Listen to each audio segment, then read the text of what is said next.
the song Froggy Went Courting, which has been covered by singers from my own generation like Pete Seeger, moving on to Bob Dylan, and even, I believe, Bruce Springsteen. Now, the song in Shakespeare's time was referred to a French courtier who came to the court of Elizabeth I, and his name was Alençon de Medici, and he came to the court with the intention of wooing the 40-year-old Elizabeth. Unfortunately, the romance founded on the fact he was a Catholic.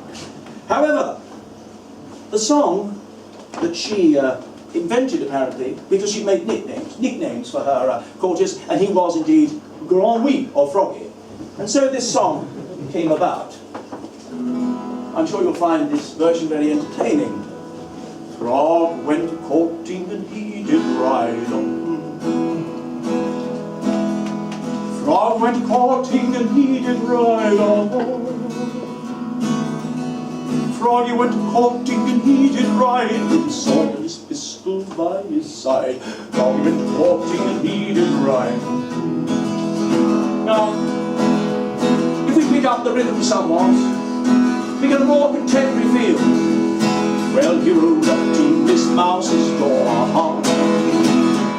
Well, he rode up to Miss Mouse's door. Well, he rode up to Miss Mouse's door, without raps and a very big roar. Well, he rode up to Miss Mouse's door. Into Memphis, Tennessee, and the same kind of chords and the same kind of structure exists. And it goes a little like this. Hey, what's my soul, what's wrong with me? I'm in sure I'm a man, but you too. My friends say I'm acting wild as a bug. I'm all shook up. Hey, well, my hands are shaking, my knees are weak. I can't seem to stand on my own 2 feet. That was my little attempt at immortality. Shakespeare, of course, recognized that writing and art was his way to immortality. And Shakespeare called Puck a sprite, or spirit, or a fairy, in the true sense. One of the many spiteful sprites who would have been thought of as a little elvish. So here we have Puck's song, with words slightly like that of the famous blues singer Howling Wolf, with just a little touch of elvish.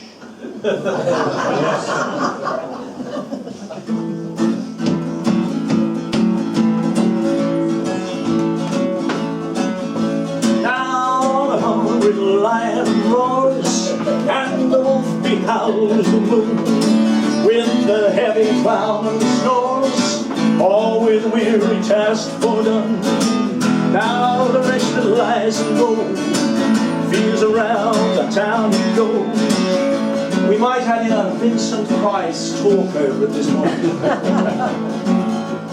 Now it is the time of night, that the graves all gaping wide, everyone lets forth his sprite, in the churchway paths do glide, and we fairies that do run from the presence of the sun. From the presence of the sun, following darkness like a dream. Now a frolic of a mouse shall disturb this hallowed house. I am sent with broom before to sweep the dust off the floor. If we shadows have offended, think of this and all this mended, that you have slumbered here while these visions did appear. And this weak and idle thing, no more yielding than a dream. Gentles do not reprehend, if you pardon we will mend. And as I am honest Puck, if we have unearned luck, now to escape the serpent's tongue, we will make amends ere long. Yet the Puck a liar called, so good night until you want. So good night until you want. So good night until you want.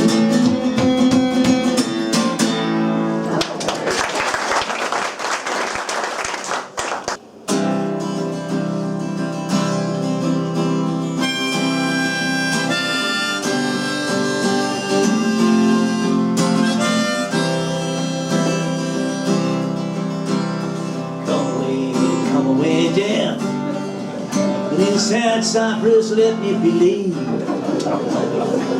Fly away, breath. Oh, I'm slain by a fair cruel maid. My shroud of white stuck on with you, oh, preparing. My thoughts of death, no one so true did share it.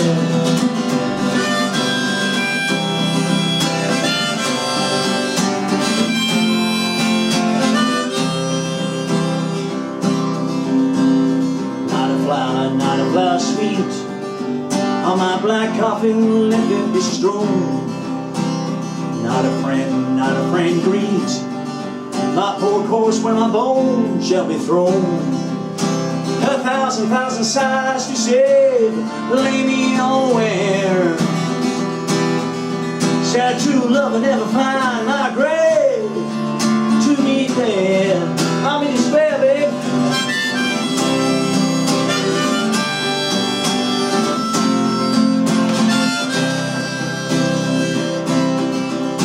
My shroud of white stuck on with you, oh, preparing. My thoughts of death, no one so true did share it. Come away, death, and in sad cypress let me believe. Fly away, breath, for I'm slain by a fair cruel maid.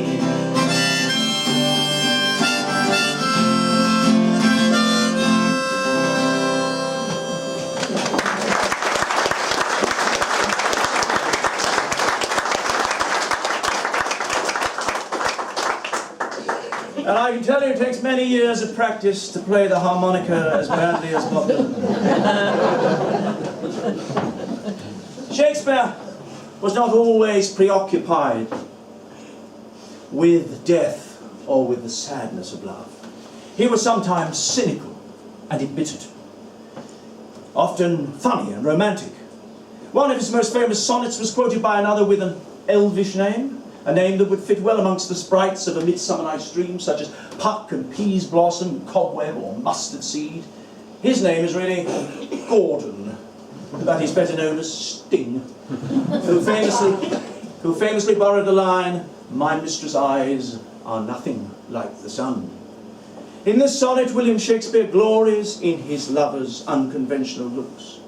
At a time when fair skin and hair were said to be most fashionable and attractive, Will's lover has a dark or dun complexion, and her hair is not smooth, but like wires. It is speculated that his dark lady of the sonnets may even have been North African or Italian. In Sonnet 130, though, we hear the voice of the unpretentious small-town boy from the middle of England. My mistress' eyes are nothing like the sun. Coral is far more red than her lips red. If snow be white, why then her breasts are dun. If hairs be wires, black wires grow in her head. I've seen roses damasked, red and white, but no such roses see I in her cheeks. And in some perfumes is there more delight than in the breath that from my mistress reeks. I love to hear her speak, and yet I know that music hath far more pleasing sound. I grant I never saw a goddess go. My mistress, when she walks, treads on the ground. And yet, by heaven, I think my love as rare as any she belied with false compare. Yes, Sting would have no doubt have enjoyed the more conventionally romantic song from Love's Labour's Lost, so Sweet a Kiss. Of course, Sting had two phases of his career. The second, where he actually performed some of Shakespeare's songs in the traditional style, and got very serious and pretentious, and before that with a group I believe called The Police, who performed with a reggae style similar to the one we've just seen. Now, I need one of these, sorry, it's called a capo. It's nothing at all to do with contraception, I assure you. This song is called So Sweet a Kiss.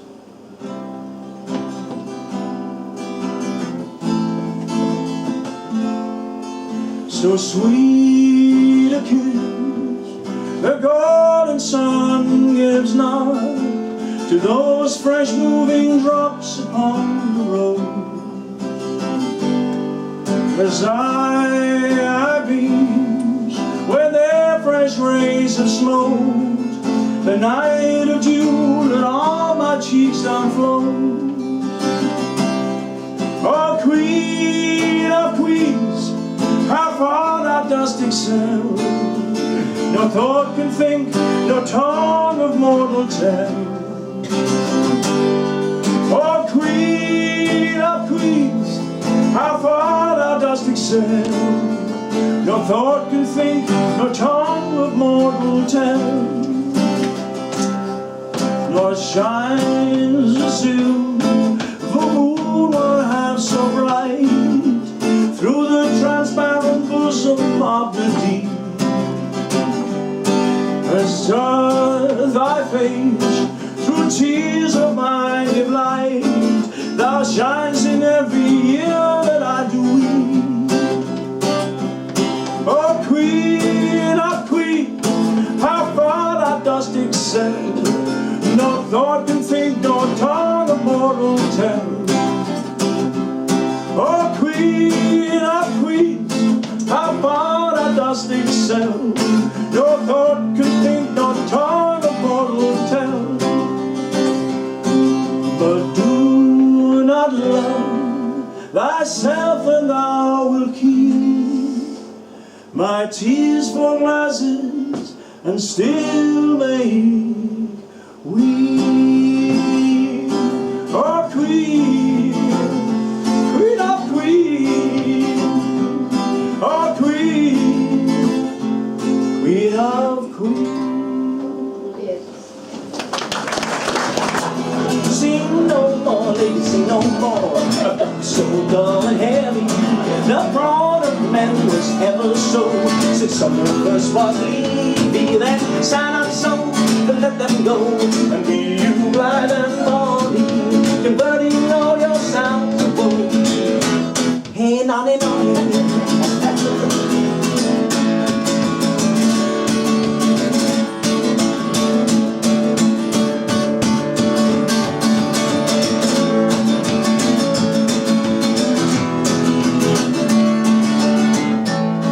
I've forgotten something. It makes all the difference.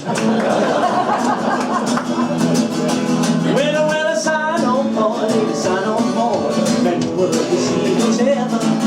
1 foot on the sea and 1 on the shore, do one thing constant never. Let sign up so, but let them go, and be you blind and bonny, converting all your sounds to woe. Hey, nonny, nonny. Hey, nonny, nonny. Hey, nonny, nonny.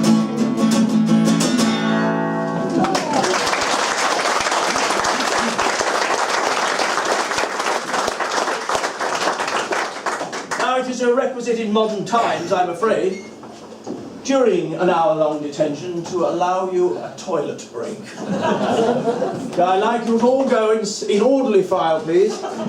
And I will be counting heads. If anybody leaves in the interval, there will be trouble. I'll see you in about 20 minutes. This song had a kind of style, a mournful style, similar to that of another bespectacled genius from the 1950s, Roy Orbison. You don't think I can pull it off, do you?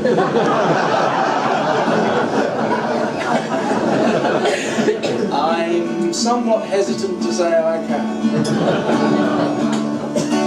Who is Silvia? What is she? That all our swains commend her. Holy, fair, and wise is she, that hath such grace did lend her, that she might admired be. Oh, Silvia, is she kind as she is fair?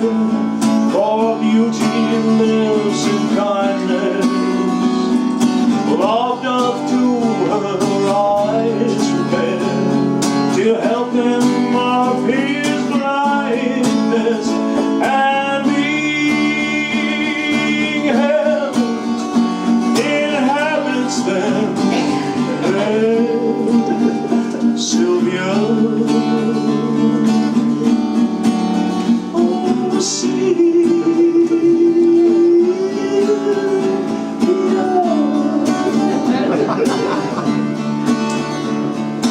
and to Sylvia, let us sing that Sylvia is excelling. She excels each mortal thing upon the dull earth dwelling. To her land God's garlands bring, Sylvia. Oh,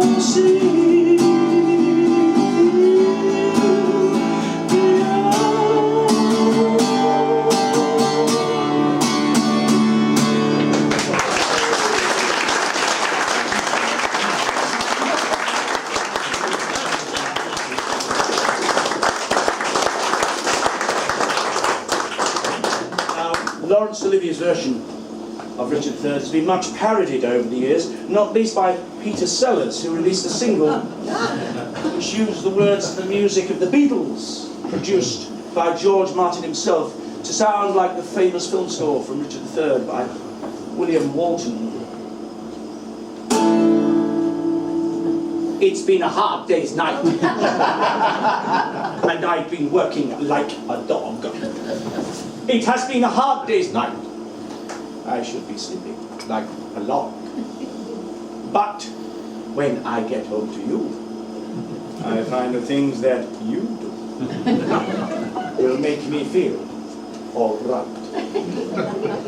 And what better excuse than to take a Shakespeare song and Beatleize it. This is our latest single, or our latest electronic noise, depending on whose side you're on. It's from 12th Night, our latest album. It's called The Wind and the Rain. When I was a little tiny boy with a hey-ho, the wind and the rain, a foolish thing, was but a toy for the rain. It raineth every day. When I came to a man's estate with a hey-ho, the wind and the rain gave knaves and thieves, men shut their gates for the rain. It raineth every day. When I came, alas, to cry with a hey-ho, the wind and the rain, by swaggering, I could never thrive for the rain. It raineth every day. A great while ago, the cloud began with a hey-ho, the wind and the rain, but that's all one. Our play is done, and we'll strive to please you every day. Yes, we'll strive to please you every day. To please you every day.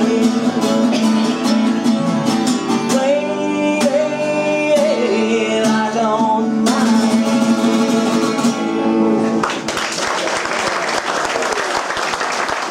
Now this song kind of crudely cobbles together two of his great sonnets. Let me not to the marriage of true minds, and my mistress' eyes are nothing like the sun. With apologies to William Shakespeare for bastardizing his words, and to Led Zeppelin for stealing their tune, and possibly Stevie Wonder's tune, and Crowded House's tune, and many others.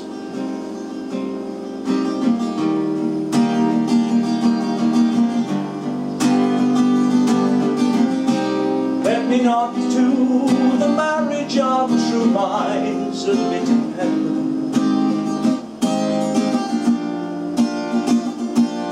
Love is not love when in alteration finds its element.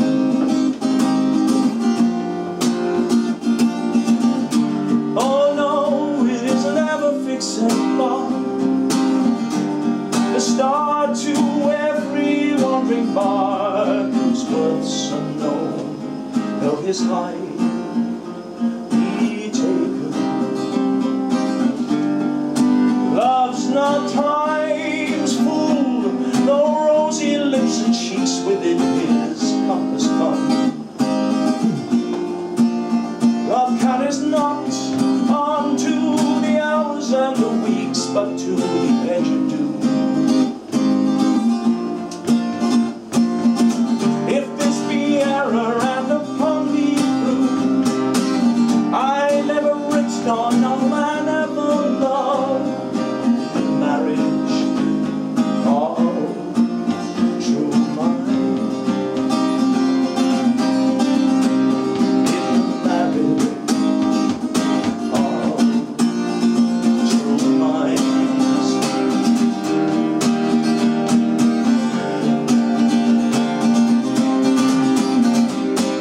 My mistress' eyes are nothing like the sun, nor her lips so red.